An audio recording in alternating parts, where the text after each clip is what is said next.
Yeah, so Josh just sent me. They asked Patrick Mahomes, "What was your best Kermit the Frog impersonation?" He said, "I'm talking right now," and I was like, "I guess people are busting on him." What did I see? Brock Purdy. They said on social media that they're comparing him to Lee Harvey Oswald. I'm like, what the what the what the fuck are people talking about? Lee Harvey Oswald and Brock Purdy. Really? I'm like, and he's like, I don't know what this. I mean, there's dumb questions, but that might have been the top one. Now, got to give props.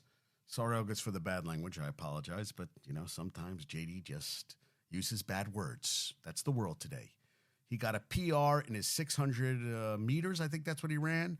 He wanted to do under 2 minutes, and he got 1:59 in his last race of the indoor season. And saw Gumbo Chef yesterday. Gumbo Chef and Bumbles yesterday met each other for the first time in person. Angel, thank you for that wonderful, wonderful Ichiro thing about Tom Brady. That was hilarious. You always have good stuff. You need to send me that stuff because I'm always searching for stuff. So in the future, send me that stuff and I'll put it on there. But yeah, so congrats to August. Kid's amazing, man. Rock climbing. Now he's running. He's like a gazelle. He's awesome. I want to give some props. So yeah, Gumbo Chef came for a workout yesterday. We've been training together for a long time, and he's doing a show coming out, previews on Valentine's Day, and it's running through March 3rd. How do I describe the play? Takes place in a brothel with a mechanical goat or something in the show. And it's interesting because he's in the show and his niece is in the show, but they're within the show, which is kind of cool. And yeah, I said, you're acting, dude. You're in the game. That's what we was in grad school. David Hammond always say, you're in the game. Well, he's in the game.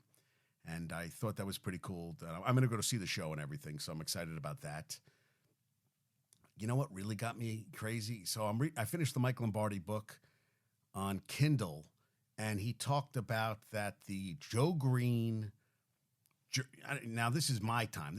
I guess it came out 79, 80, where he's hobbling into the locker room and a kid sees him and he gives Joe Green a Coke.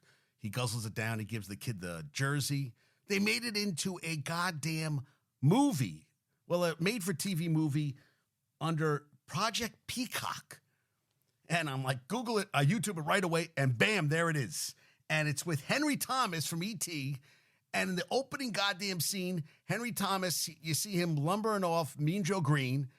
And now this is a 10-year-old kid, leaves his parents at the stadium, Three Rivers Stadium. It looked like, I don't know where they shot it, runs into the locker room and is waiting for Mean Joe Green as he's walking into the locker room. He's waiting for him outside, I guess, walking down the hallway in the tunnel, whatever, and waiting for Mean Joe Green, where he happens to have a Coke on it in his hands, which he didn't have in the stands, and he gets the jersey, but then he gives it back to him because he feels like it takes away his superpowers, and then Henry Thomas decides that, well, here's a report that's saying that he's going to retire, so he decides to have this, there's this, epiphany that he's going to go find Mean Joe Green. So, of course, he goes. He doesn't go to school. His parents work and everything.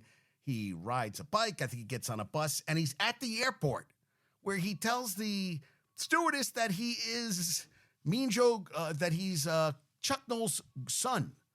And is a stowaway on the plane.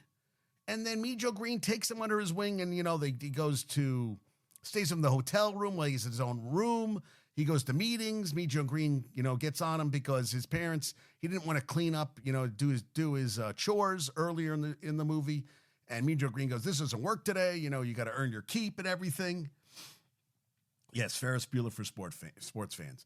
And it just goes, and then he he starts cleaning up in the locker room because one of the coaches, there's a kid with him. So this all happens and Mean Joe Green plays and, because he talks to Mean Joe Green, I played football till it was dark.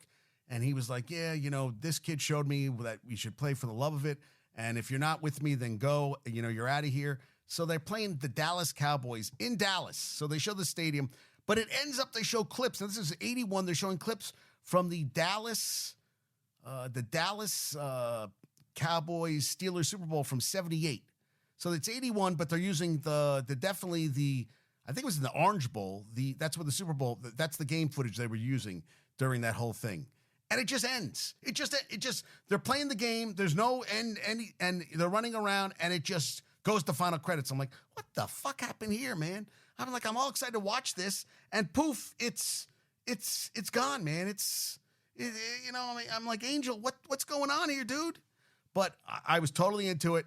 Lanker goes to me, you watched the whole thing? I said, oh yeah. And the best part was they had all the commercials from the 80s, and they had clips for TV shows like this week's episode of Chips, which I was a huge Chips fan, and all this stuff. It was really, really, really cool.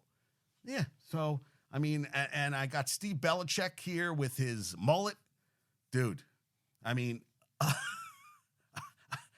this is a mullet. God bless him.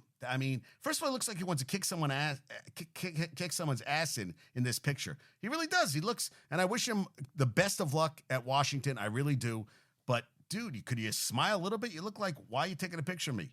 I guess he's trying to show that he's got a chip on his shoulder. And he played lacrosse at Rutgers. Then he was the long snapper at Rutgers, and then he started coaching with his dad. Now hey, listen, you have to get in the door. He got in the door. Like, everybody has a connection. And now he's going to be coaching the defense for Washington, entering the Big Ten. Kind of cool. And they're playing Michigan this year, so we'll see what happens on that front. But, yeah, I really, really thought that was amazing. Oh, and another thing about the movie was he's limping the whole thing, the whole show. And Joe Green was good. Mean Joe acting was fine. Franco Harris had it, and there were some other players, but Franco's the only one I really recognized. And then Bradshaw was in it, and the coach was played by some other guy. By an actor. But he's limping the whole time. No rehab. He's just limping.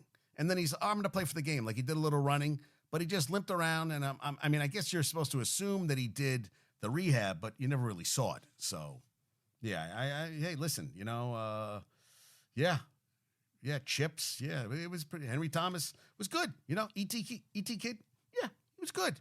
He was definitely, it was good. So, and the Knicks, okay. Grimes was traded in two separate deals. What was it? Bumble sent me two. The 20 straight games with no points. But I read an interesting article about I want to get his name right because I'm going to butcher it. But Ryan Arcidiacono, who they said on the bench was telling the refs that when the guys were in the 3-point, were in the paint for too long, for 3-second violations. And he was on top of that. That's what they said about him. And, and all his teammates said, great college player, whatever. Well, he got traded to the Pistons. So they get Bojan Bogdanovic and Alec Burks. And I wasn't happy. I thought Grimes was a guy they could have traded later. I said desperation. Rob said no. Rob and Josh, company of Jace, got into it. Just debating, which was fine. And we came to the realization, because Bumbles was all for it, that I don't know what Angel thinks about it. I don't know if Angel's a Knicks fan, so I don't know what he really thinks about this, but that we all felt that it was a good trade. We all felt it was a good trade, and they got scoring. Bogdanovich is averaging almost over 20 points a game.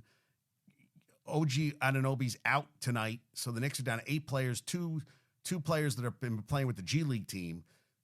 Rob thinks that they're going to lose. Rob's like, they're losing the game tonight. I'm like, dude, you got to believe. And I don't need that bad juju, dude. I need to hear you say they're going to win, man. I need win, win, win. That's what I need to hear from you. But they said Grimes fell out with the staff. Dan Graca said the Fournier dump could have been used even in the summer if the option was picked up. But getting back 2 score vets that can shoot it from beyond the arc and add some depth. Burks is on an expiring deal. And Bogdanovich partly guaranteed for $19 million next year, but expect the Knicks to pick that up. They were seeking $24 to $25 million in salary in that range to flip in a bigger trade, because they said that the Lakers, because the trade deadline's in 24 minutes, that the Lakers and the Knicks want to try to get Spider Donovan Mitchell, who had 40 last night. They won their game over the Wiz, and I think that's 15-1 their last 16, 7 in a row for the Cavs. So they're playing good ball. Yes. And yeah, I agree. They got. So the Knicks had 3 good players at cost of RJ Barrett, Grimes, and Quickly. Bogdanovich, Burke, and Anunoby's missing his 6th game tonight. And Aaron somewhere that bone spurs. I go, that's a lot of bone spurs, dude. If that's what it is, hola, there, Josh. I mean, that seems like very